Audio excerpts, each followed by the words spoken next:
Hi friends, ഒരു അടിപൊളി stew recipe നോക്കിയാലോ. അപ്പം, ചപ്പാത്തി, ഇടിയപ്പം, ബ്രെഡ്, ഇതിലേതിൻ്റെ കൂടെ വേണേലും നല്ല അടിപൊളി കോമ്പിനേഷനിൽ പോകുന്നൊരു സംഭവമാണ് സ്റ്റൂ. എനിക്ക് ഏറ്റവും ഇഷ്ടപ്പെട്ട കോമ്പിനേഷനും സ്റ്റൂവും ബ്രെഡും ആണ് കേട്ടോ. അപ്പോൾ നമുക്ക് എങ്ങനെ ഉണ്ടാക്കുന്നത് നോക്കിയാലോ. അതിനായിട്ടൊരു കുക്കർ വെച്ച് അതിലേക്ക് 1 ടേബിൾ സ്പൂൺ എണ്ണ ഒഴിച്ചു കൊടുക്കാം. ആ എണ്ണ ഒന്ന് ചൂടായി വരുമ്പോഴേക്കും നമുക്കൊരു പീസ് ബട്ടർ ഇട്ട് കൊടുക്കാം. ബട്ടർ ഒന്ന് മെൽട്ടായി വരുമ്പോഴേക്കും നമുക്ക് അതിലേക്ക് വോൾ സ്പൈസസ് ചേർത്ത് കൊടുക്കാം. ഒരു 10 അല്ലെങ്കിൽ 12 കുരുമുളക്, 4 പീസ് ഗ്രാമ്പൂ, ഒരു കഷ്ണം പട്ട, 3 ഏലക്ക, ഇതെല്ലാം കൂടെ ബട്ടറിലിട്ട് നന്നായിട്ടൊന്ന് ചൂടാക്കാം. അതെല്ലാം റെഡിയായി കഴിഞ്ഞ് കഴിയുമ്പോൾ അതിലേക്ക് ക്യൂബായിട്ട് അരിഞ്ഞു വെച്ച സവോള ഞാൻ ചേർത്ത് കൊടുത്തിട്ടുണ്ട്. നമുക്ക് ക്യൂബായി അരിയണം നിർബന്ധമൊന്നുമില്ല, നീളത്തിലാണെങ്കിലും അരിഞ്ഞു കൊടുക്കാം. അതൊന്ന് വാടി വന്നു കഴിയുമ്പോഴേക്കും അതിലേക്ക് 2 വെളുത്തുള്ളിയും, ഒരു കഷ്ണം പച്ചമുളക് കീറിയതും, ഒരു ചെറിയ കഷ്ണം ഇഞ്ചിയും കൂടെ ചേർത്ത് കൊടുക്കാം.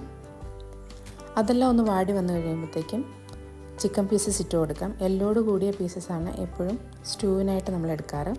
ഇവിടെ ഒരു 200-250 ഗ്രാം വരുന്ന ചിക്കനാണ് ഞാൻ ചേർത്ത് കൊടുക്കുന്നത്.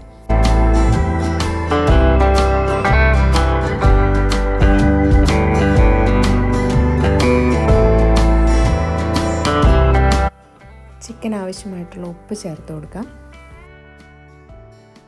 ഇനി ഇതിലേക്ക് നമുക്ക് തേങ്ങ പിഴിഞ്ഞതിൻ്റെ 2ാം പാൽ ചേർത്ത് കൊടുക്കാം. ഞാനിവിടെ 125 ml കപ്പിൽ ഒരു 2.25 കപ്പ് ചേർത്ത് കൊടുക്കുന്നുണ്ട്. പിന്നെ കുറച്ച് ചിക്കൻ്റെ വെള്ളം എല്ലാം കൂടെ എന്തായാലും ഇറങ്ങും, അപ്പോൾ അത് വേകാനായിട്ട് അത് മതിയാവും. 1 ടീസ്പൂൺ കുരുമുളക് കൂടെ ചേർത്ത് ഒന്ന് ഇളക്കിയതിന് ശേഷം നമുക്കൊരു 2 വിസിൽ വരുന്നത് വരെ വെയിറ്റ് ചെയ്യാം. പിന്നെ നമുക്ക് കുക്കർ ഓഫ് ചെയ്ത് അതിൻ്റെ സ്റ്റീം മാറിക്കഴിയുമ്പോൾ നമുക്ക് എങ്ങനെയായെന്ന് തുറന്നു നോക്കാം.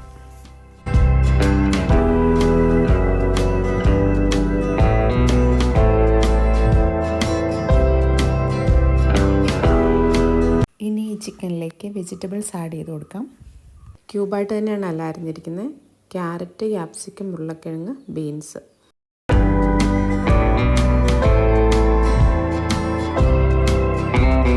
ഈ വെജിറ്റബിൾസിന് വേണ്ട ഉപ്പ് കൂടെ ഒന്ന് ആഡ് ചെയ്ത് കൊടുക്കാം. ഇനി കുക്കർ അടച്ച് 2 വിസിൽ വരുന്നവരെ നമുക്ക് വെയിറ്റ് ചെയ്യാം. ഓക്കെ, അപ്പം എല്ലാം റെഡി ആയിട്ട് വന്നിട്ടുണ്ട്. ഇനി നമുക്കതിലേക്ക് നമ്മുടെ 1ാം പാൽ ചേർത്ത് തിളപ്പിക്കേണ്ട കാര്യമില്ല. ജസ്റ്റ് ഒന്ന് ചൂടായി വരുമ്പോഴത്തേക്കും നമുക്കിനി അത് ഓഫ് ചെയ്യാം. ഈ സമയത്ത് ഉപ്പ് കുറവാണെന്നുണ്ടെങ്കിൽ നമുക്ക് ചേർത്ത് കൊടുക്കാം.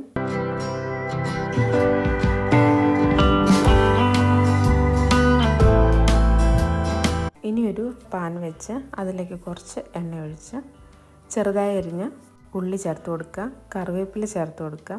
അതിലേക്ക് കുറച്ച് കാഷ്നട്ട് കൂടി ആഡ് ചെയ്ത് കൊടുക്കണം. കാഷ്നട്ട് ഇടുന്ന വീഡിയോ ഞാൻ ഇതിനകത്ത് എടുക്കാൻ വിട്ടുപോയി. കാഷ്നട്ട് ഇട്ടിട്ടുണ്ട്. അതൊന്ന് മൂത്ത് വരുമ്പോൾ അതിലേക്ക് നമുക്ക് കുറച്ച് കിസ്മിസും കൂടെ ചേർത്ത് കൊടുക്കാം. തീ ഓഫ് ചെയ്തതിന് ശേഷം ഇട്ടാലും മതി, കാരണം എണ്ണ നല്ല ചൂടായിരിക്കും. ആ ചൂടായ എണ്ണയിൽ കിടന്ന് തന്നെ അതിന് മൂത്ത് വന്നോളും. അതെല്ലാം ഒന്ന് മൂത്ത് റെഡിയായി വന്നു കഴിയുമ്പോഴത്തേക്കും നമുക്കിത് ആ കുക്കറിലേക്ക്, സ്റ്റൂവിലേക്ക് ചേർത്ത് കൊടുക്കാം. കംപ്ലീറ്റ് ആയിട്ട് വേണില്ല, പാനിൽ കുറച്ചുണ്ടാകും. നമുക്ക് സ്റ്റൂവിൻ്റെ ഗ്രേവി കൊണ്ട് തന്നെ ഒന്ന് ചുറ്റിച്ച് അതിലേക്ക് ഇട്ട് കൊടുക്കാം. ഇനി സ്റ്റൂ മിക്സ് ചെയ്യരുത്. കുക്കറിൻ്റെ അടപ്പ് തന്നെ വെച്ച് അടച്ച് ഒരു 15 മിനിറ്റിന് ശേഷം മാത്രം നമുക്ക് സെർവ് ചെയ്യാം. ഈ വീഡിയോ നിങ്ങൾക്ക് ഇഷ്ടപ്പെട്ടുവെങ്കിൽ ഈ ചാനലൊന്ന് സപ്പോർട്ട് ചെയ്യണേ. അതുപോലെ പറ്റുന്നവരിലേക്ക് ഒന്ന് ഷെയർ ചെയ്ത് കൊടുക്കുക.